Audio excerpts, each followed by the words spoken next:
صور. يسعد صباحكم أعزائي المتابعين.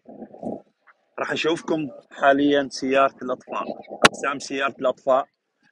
كل شيء موجود بسيارة الأطفاء ولإيش استعمالاتهم راح نشوفها مع طاقم الأطفاء كمان. وأي سؤال يخطر بالكم اكتبوا لنا بالتعليقات. ولو أنت أول مرة تشوف القناة أتمنى أن تشترك بالقناة، تضغط على زر الجرس وتعجب بالقناة.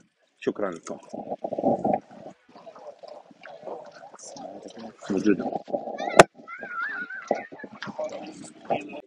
هذا لو موجود صاير حريق سيارة معينة أو مكان ما ينفتح معك، موجودة هاي العدة، هاي هون تقدر تستعملها. طبعا هاي هي، شوفوا مع بعض. هذا أول شيء. طبعا هلا راح نشوف الثانية.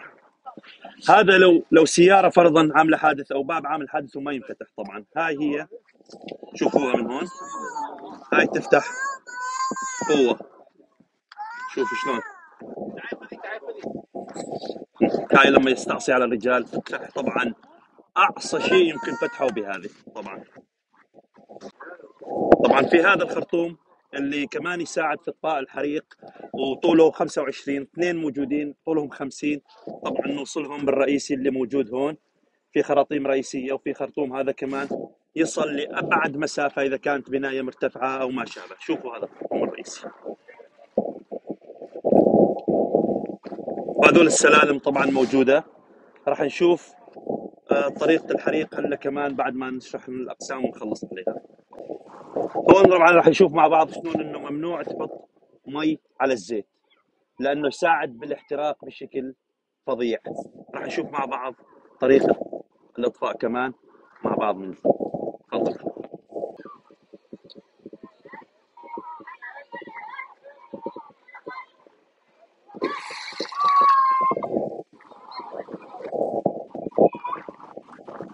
شفت شلون معاي شلون لما احط المي على الزيت شلون صار؟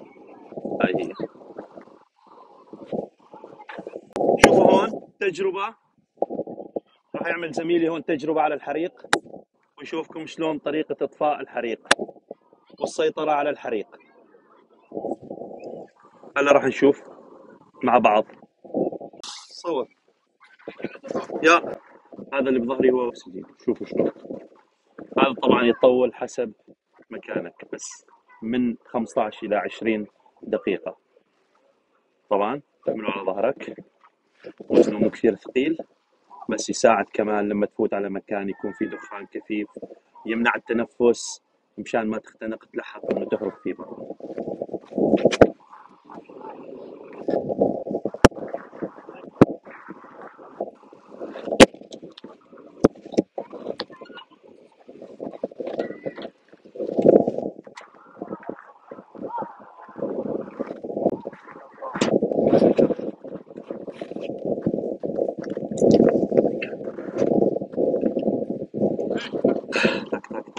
هرمون قاعد كيف؟ Från varje, varje pasta. Som jag har dygnet runt. فهمت شوفير ولا؟ En chaufför, en chef och så 3 räkdykare. اوكي.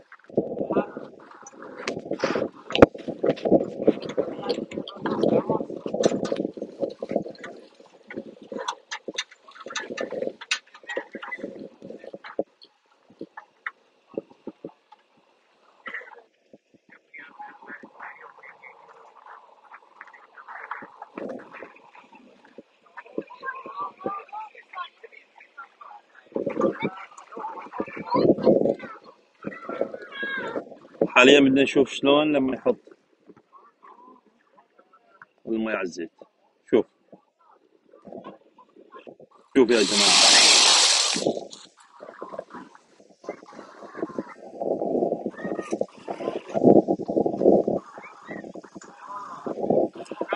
هيك شفنا مع بعض شلون لما يحط المي على الزيت ايش يصير.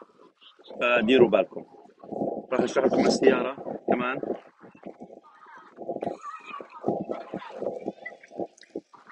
السيارة هاي يطلع فيها 5 أفراد.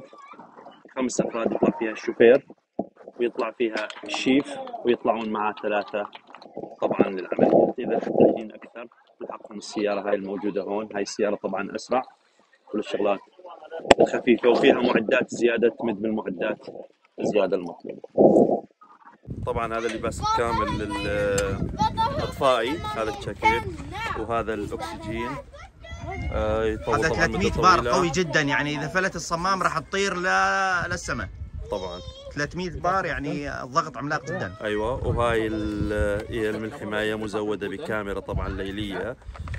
وشوفوا هذا الجهاز اللي هو طبعا يفتح الطريق، يفتح كذا، كان يكون باب مسدود او شغله او كذا. وهاي هي يعني فعلا شيء مساعد جدا لرجال الاطفال. شوف يقص الحديد، هذا مقص الحديد والخشب والمعادن. شوف علي صورة هاي لما يكون في دخان كثيف وما يقدروا يفوتون على حريق ماء، طبعا هاي المروحة تفتح الطريق لهم، تبعد الدخان عن طريق رجال الأطفاء، وتساعد كثير رجال الأطفاء انه يفوتون مكان ما ويصلون الى اذا في حدا محاصر في مكان ما وينقذونه بسرعة.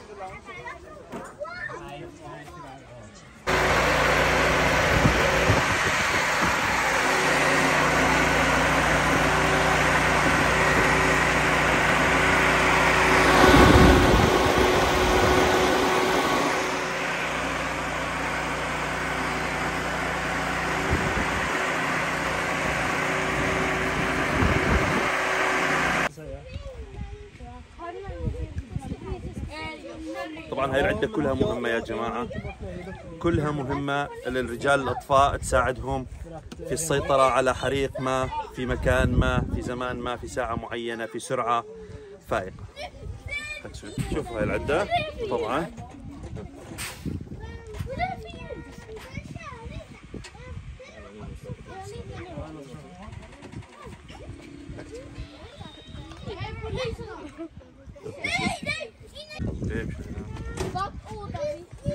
كله الأول على المعرض هو دولاب الإنقاذ، عجلة الإنقاذ، وهاي العدد موجودة هون. يعني فعلا وسائل حماية لرجال الأطفاء يا جماعة، أجمل وأقوى وسائل حماية.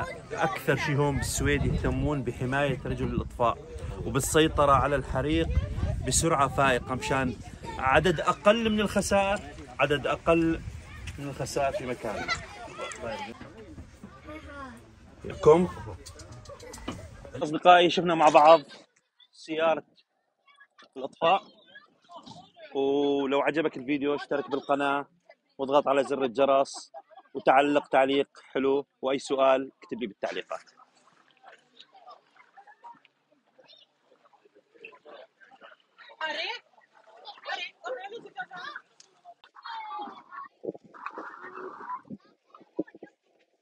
Tack så jättemycket.